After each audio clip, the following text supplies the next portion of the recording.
আপনারা ডাব কাটা শিখে নিন।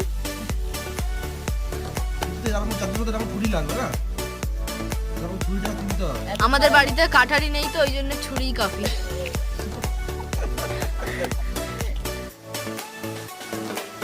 সেরকম ধারারা ছুরি লাগবে, এটা মনে রাখবেন। ছুরিও যদি না থাকে আপনারা দাঁত দিয়েই কেটে নিতে পারেন।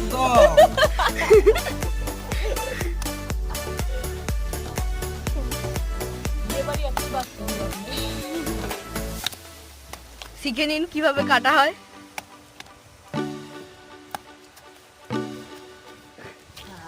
জলটা দিয়ে